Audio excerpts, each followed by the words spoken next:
नमस्कार, महीना की खास पेशकश कंपनीनामा में आपका बहुत बहुत स्वागत है। मैं हूं संदीप ग्रोवर। ये एक ऐसा शो है जिसमें हम आपको कॉर्पोरेट्स और स्टार्टअप जगत से जुड़ी पूरे हफ्ते की बड़ी खबरों के साथ साथ विवादों से जुड़ी खबरों से भी अपडेट करवाते हैं। तो आइए आज के एपिसोड की शुरुआत करते हैं कॉर्पोरेट से जुड़ी बड़ी सुर्खियों के साथ। पहली खबर, बैंक ऑफ इंडिया के नेतृत्व में दिवालिया प्रक्रिया से गुजर रही फ्यूचर रिटेल के लेंडर्स यानी कर्जदाताओं ने कंपनी के फोरेंसिक ऑडिट की तैयारी कर ली है। इस ऑडिट के लिए लेंडर्स ने बीडीओ इंडिया नाम की कंपनी को नियुक्त किया है। हालांकि पिछले हफ्ते मार्केट रेगुलेटर सेबी ने भी फ्यूचर रिटेल के फोरेंसिक ऑडिट के लिए chartered accountants Choksi and Choksi को नियुक्त किया, पर लेंडर्स का कहना है कि उनको सेबी की इस रिपोर्ट का एक्सेस नहीं मिलेगा, जिस वजह से वो लोन अकाउंट का इंडिपेंडेंट मूल्यांकन करवा रहे हैं। साथ ही फ्यूचर ग्रुप की एक और कंपनी फ्यूचर लाइफस्टाइल फैशंस की बोर्ड ने कंपनी के चुनिंदा एसेट्स को बेचने के लिए मंजूरी दे दी है। इन एसेट्स का कंपनी की कुल बिक्री में 1387 करोड़ रुपए या करीब 64% का योगदान है। हालांकि कंपनी को इस एसेट बिक्री के लिए लेंडर से मंजूरी मिलना बाकी है। 10 अगस्त को फ्यूचर रिटेल का शेयर 4.25% और फ्यूचर लाइफस्टाइल का शेयर करीब 4% गिरकर बंद हुआ था। दूसरी खबर, देश की सबसे बड़ी गैस ट्रांसमिशन कंपनी गेल ने अपने शेयरधारकों से अपना शेयर कैपिटल 5,000 करोड़ रुपए से 2 गुना बढ़ाकर 10,000 करोड़ रुपए करने की मंजूरी मांगी है। दरअसल अगले 3 से 4 साल में कंपनी की क्षमता विस्तार पर करीब 30,000 करोड़ रुपए खर्च करने की योजना है और इस खर्च की फंडिंग के लिए पूंजी जुटाने की मंशा से ही शेयर कैपिटल को बढ़ाने की मंजूरी मांगी गई है। 2030 तक सरकार का इकोनॉमी की कुल एनर्जी खपत में गैस का उत्पादन 2 गुना से ज्यादा बढ़ाने का लक्ष्य है और इसी के लिए कंपनी गैस पाइपलाइन और सिटी गैस डिस्ट्रीब्यूशन नेटवर्क का विस्तार कर रही है। यही नहीं, कारोबार को डाइवर्सिफाई करने के लिए कंपनी ने स्पेशलिटी केमिकल्स और क्लीन एनर्जी कारोबार में एंट्री की भी मंजूरी मांगी है। दूसरी खबर में, रूस की सरकारी तेल गैस कंपनी गैसप्रोम से गैस सप्लाई में कमी के चलते गेल ने कई अहम इंडस्ट्रीज की सप्लाई में कमी कर दी है। 10 अगस्त को गेल का शेयर करीब 2% गिरकर बंद हुआ था। तीसरी खबर, देश के सबसे बड़े housing finance company HDFC limited ने एचडीएफसी बैंक के साथ मर्जर के लिए एनसीएलटी के पास अर्जी दाखिल कर दी है। इस अर्जी में एचडीएफसी इन्वेस्टमेंट्स और एचडीएफसी होल्डिंग्स के एचडीएफसी बैंक के साथ विलय की मंजूरी मांगी गई है। कंपनीनामा के 29वें एपिसोड में हमने आपको बताया था कि देश के कॉर्पोरेट इतिहास में सबसे बड़े मर्जर के लिए बैंकिंग रेगुलेटर आरबीआई के अलावा स्टॉक एक्सचेंजों से भी मंजूरी मिल चुकी है और अब एनसीएलटी से मंजूरी लेना बाकी है। साथ ही इस मर्जर के लिए दोनों कंपनियों को एनएचबी यानी नेशनल हाउसिंग बैंक से भी मंजूरी मिल गई है। इसके अलावा एचडीएफसी बैंक ने ट्रेड्स यानी trade receivables discounting platform M1 exchange के साथ एक करार किया है। इस करार के जरिए बैंक का छोटे कारोबारियों को प्रतिस्पर्धी ब्याज दरों पर अधिक लिक्विडिटी मुहैया करवाने का लक्ष्य है। 8 अगस्त को एचडीएफसी बैंक का शेयर करीब 2.5% की मजबूती के साथ बंद हुआ था। चौथी खबर, सरकारी आंकड़ों के मुताबिक पब्लिक सेक्टर बैंकों ने वित्त वर्ष 2015 से अब तक 6.42 लाख करोड़ रुपए के एनपीएस की रिकवरी की है। साथ ही 98.5% विलफुल डिफॉल्टर्स के लोन को राइट ऑफ करने के साथ साथ उनके खिलाफ मुकदमा भी दाखिल किया गया है। वित्त वर्ष 2016 से 21 के दौरान केंद्र सरकार ने इन बैंकों में 3.36 लाख करोड़ रुपए का पूंजी निवेश किया है, जबकि इन बैंकों ने इस दौरान मार्केट से अतिरिक्त करीब 3 लाख करोड़ रुपए की रकम जुटाई है। वित्त वर्ष 2018 के अंत तक करीब 14.5% के मुकाबले सरकारी बैंकों के एनपीएस घटकर करीब 7.5% रह गए हैं। इसके अलावा बैंकिंग रेगुलेटर आरबीआई ने 8 सहकारी बैंकों पर अलग अलग वजहों से 1 से 40 लाख रुपए तक का जुर्माना लगाया है। साथ ही एक एनबीएफसी स्पंदन स्फूर्ति पर 2.33 करोड़ रुपए की पेनल्टी लगाई गई है। 10 अगस्त को स्पंदन स्फूर्ति का शेयर करीब 7% चढ़कर बंद हुआ था। पांचवी खबर, मेटल माइनिंग क्षेत्र की कंपनी वेदांता के चेयरमैन अनिल अग्रवाल के मुताबिक ग्रुप को तमिलनाडु के स्टरलाइट कॉपर प्लांट के लिए कुल 7 बोलियां मिली हैं। इन बोलियों पर ग्रुप जल्द फैसला ले सकता है। एपिसोड नंबर 27 में हमने आपको बताया था कि कंपनी के इस प्लांट के लिए बोलियां मंगवाई गई हैं, जिसे जमा करने के लिए 4 जुलाई आखिरी तारीख थी। तूतीकोरिन स्थित ये कॉपर स्मेल्टर और रिफाइनिंग कॉम्प्लेक्स पर्यावरण नियमों के उल्लंघन के चलते मई 2018 से बंद था। साथ ही अग्रवाल जी ने यह भी कहा कि कंपनी अगस्त के अंत तक इस बात पर फैसला ले लेगी कि किस राज्य में सेमीकंडक्टर प्लांट लगाया जाएगा। वेदांता ग्रुप ने सेमीकंडक्टर कारोबार पर 20 अरब डॉलर तक के निवेश की योजना बनाई है, जिसमें से 15 अरब डॉलर का निवेश पहले 10 साल में ही होगा। इस कारोबार के लिए कंपनी ने ताइवान की कंपनी फॉक्सकॉन के साथ करार भी किया है।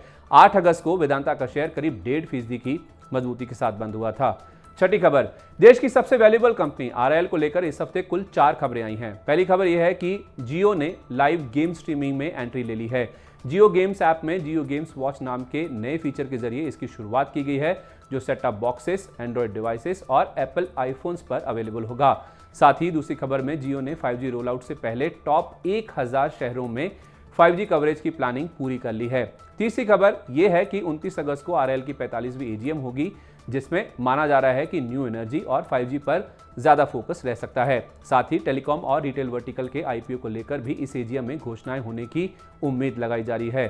चौथी खबर यह है कि बीते वित्त वर्ष में आरएल ने अपनी रिटेल सब्सिडरी रिलायंस रिटेल में कारोबार को बढ़ावा देने के लिए 30,000 करोड़ रुपए का निवेश किया है। 8 अगस्त को आरएल का शेयर करीब 1.5% की मजबूती के साथ बंद हुआ था। सातवीं खबर, एनबीएफसी कंपनी इंडोस्टार कैपिटल के ऑडिटर्स डेलॉय हास्किन्स एंड सेल्स ने कंपनी के कामकाज को लेकर खतरे की घंटी बजाई है और कंपनी का कामकाज जारी रहने को लेकर संदेह जताया है। दरअसल पिछले 12 महीने के अंदर इस कंपनी की कुल देनदारियों की वैल्यू इसकी कुल संपत्तियों से 2,206 करोड़ रुपए ज्यादा हो गई है और कंपनी के ग्रॉस और नेट एनपीए भी तय सीमा के पार निकल गए हैं। यही नहीं, ईएनवाई यानी अर्नस्ट यंग ने भी कंपनी के कमर्शियल व्हीकल लोन पोर्टफोलियो में गड़बड़ियां पाई हैं। साथ ही आंकड़ों के मुताबिक जुलाई 2022 तक इस कंपनी के डेट इंस्ट्रूमेंट्स में म्यूचुअल फंड्स का 482 करोड़ रुपए का एक्सपोजर है।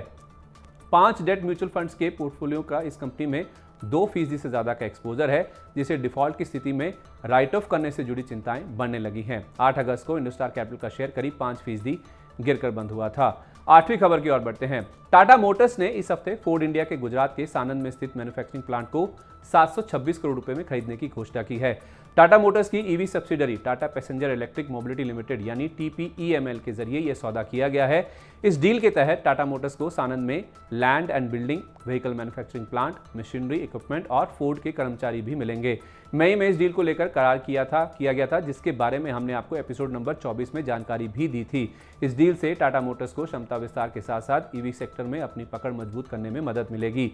डील के बाद टाटा मोटर्स की सानंद में, जहां इनका खुद का प्लांट भी है, वहां पर सालाना क्षमता बढ़कर 3 लाख यूनिट हो जाएगी, जिसे बढ़ाकर सालाना करीब 4.25 लाख यूनिट तक किया जा सकता है। इस तरह कंपनी की कुल सालाना क्षमता बढ़कर 9 से 10 लाख यूनिट हो जाएगी और वित्त वर्ष 2023 में 5 लाख से ज्यादा गाड़ियां बेचने का जो लक्ष्य है वो हासिल करने में भी मदद मिलेगी। 8 अगस्त को टाटा मोटर्स का शेयर 0.5% से ज्यादा की मजबूती के साथ बंद हुआ था।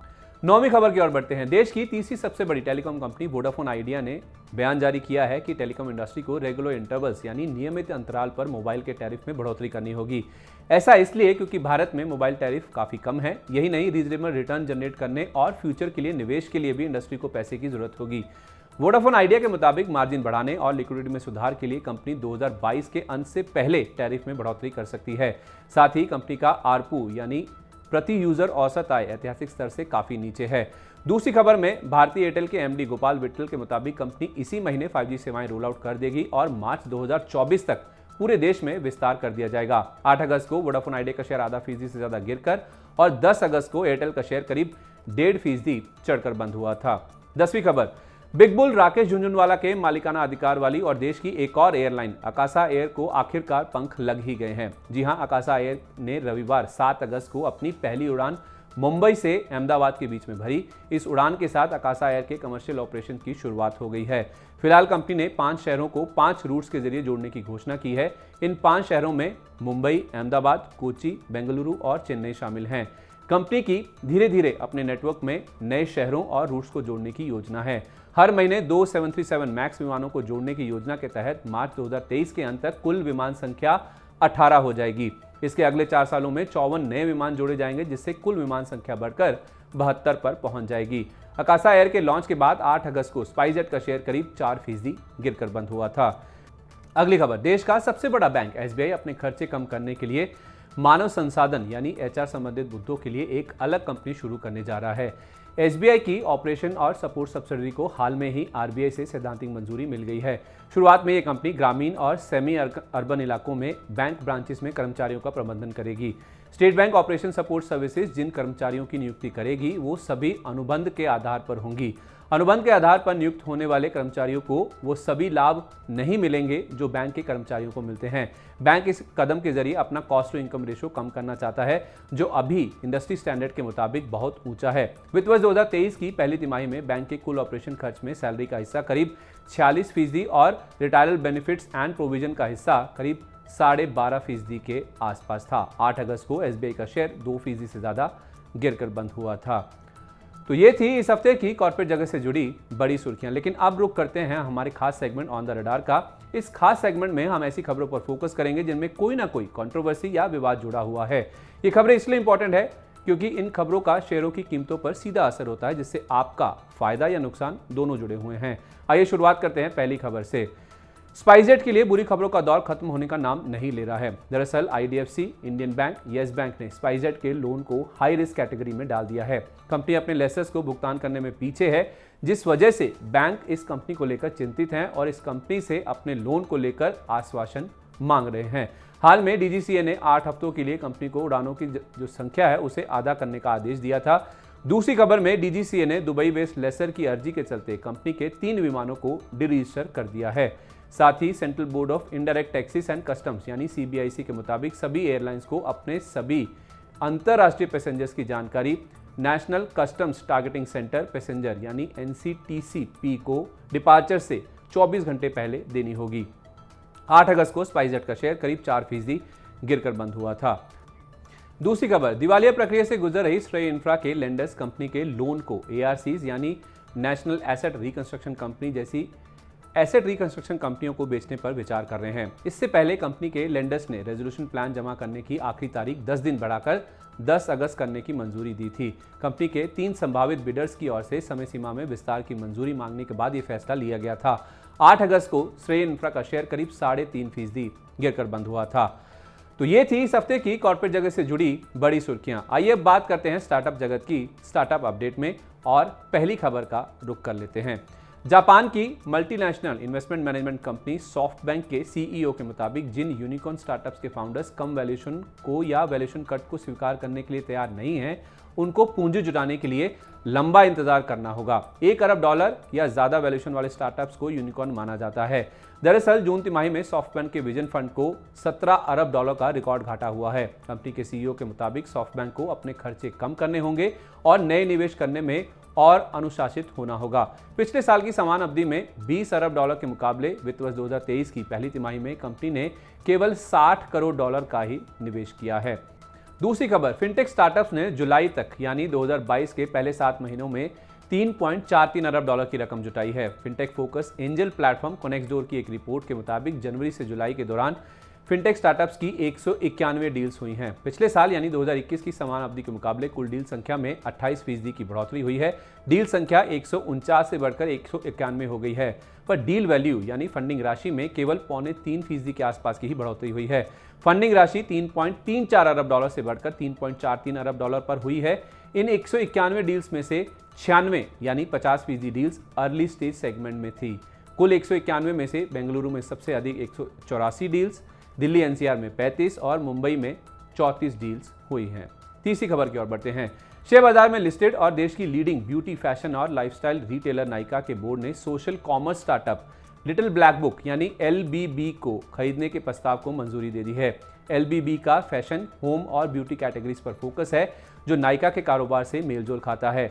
इस अधिग्रहण के जरिए नायका का डिस्कवरी शॉपिंग को बढ़ावा देने का लक्ष्य है। नायका की LBB को खरीदने के लिए जून 2022 से बातचीत चल रही थी।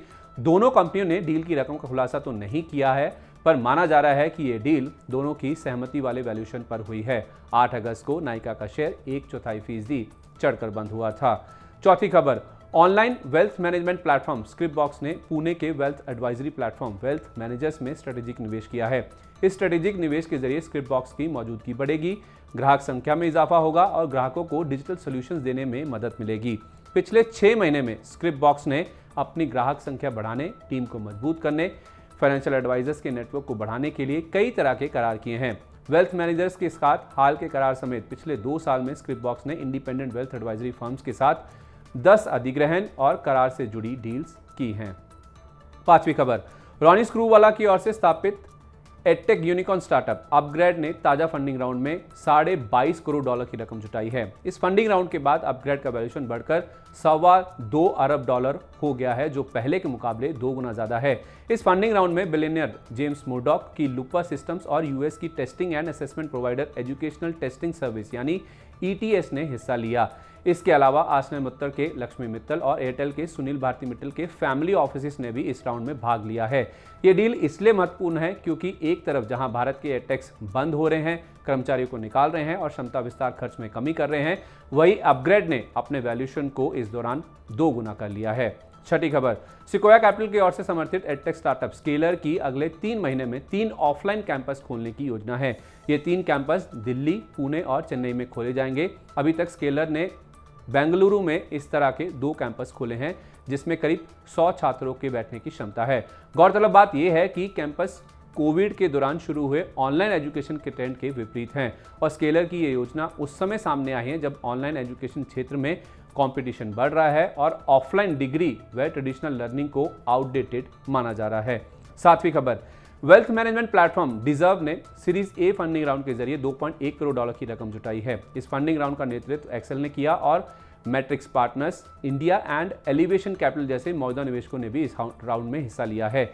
इस फंडिंग के जरिए डिजर्व की यूजर एक्सपीरियंस को मजबूत करने, निवेश के नए विकल्प शुरू करने, टैलेंट पूल को ग्रो करने की योजना है। ये प्लेटफॉर्म अपने यूजर्स को कम से कम 50,000 रुपये तक का निवेश करने की अनुमति देता है। 2021 में स्थापित डिजर्व के प्लेटफॉर्म पर अब तक 800 करोड़ रुपए से ज्यादा का निवेश आ चुका है। 8वीं खबर, फिनटेक स्टार्टअप जोडो ने सीरीज ए फंडिंग राउंड में $1.5 करोड़ की रकम जुटा ली है। इस फंडिंग राउंड का नेतृत्व टाइगर ग्लोबल ने किया है। इस राउंड में एलिवेशन कैपिटल और मैट्रिक्स पार्टनर्स इंडिया जैसे मौजूदा निवेशकों ने भी हिस्सा लिया है। जोडो इस रकम का इस्तेमाल प्रोडक्ट डेवलपमेंट, सेल्स को बढ़ाने और नए कर्मचारियों की भर्ती पर करेगा। जोडो 700 से ज़्यादा स्कूल्स, कॉलेजेस, यूनिवर्सिटीज और कोचिंग सेंटर्स जैसे एजुकेशनल इंस्टीट्यूशन से कनेक्टेड है। इस कंपनी के लैंडिंग सॉल्यूशंस बच्चों के पेरेंट्स को 8 से 12 मासिक किस्तों में 0 कॉस्ट पर फीस पे करने में मदद करती है। 9वीं खबर, cell therapy company I system ने सीरीज ए फंडिंग राउंड में $64 लाख की रकम जुटा ली है। इस फंडिंग राउंड का नेतृत्व अनुराग और करण बगारिया समेत बायोलॉजिकल ई लिमिटेड, एल्केम, नैटको ने किया। इसके अलावा कोटक प्राइवेट इक्विटी ने भी इस फंडिंग राउंड में हिस्सा लिया है। इस फंडिंग राउंड से जुटाई गई रकम का इस्तेमाल ड्राई एज से जुड़े मैकुलर डीजेनरेशन के ट्रीटमेंट को प्रगति देने पर होगा। आईसाइट आरपीई कंपनी का पेटेंटेड फ्लैगशिप प्रोडक्ट है जो dry age related macular degeneration का एक्सपेरिमेंटल ट्रीटमेंट है। अगले 1 साल में कंपनी का CDSCO और US FDA के साथ परामर्श के बाद इस प्रोडक्ट के लिए इन ह्यूमन ट्रायल फाइल करने का दावा है। आखिरी खबर, ओयो ने यूरोप की हॉलिडे होम्स चलाने वाली कंपनी बॉर्न होम का अधिग्रहण पूरा कर लिया है। यह अधिग्रहण कंपनी की सब्सिडरी डैन सेंटर के जरिए किया गया है। इस अधिग्रहण के जरिए कंपनी की full stack vacation homes provider के तौर पर विस्तार करने की मंशा है।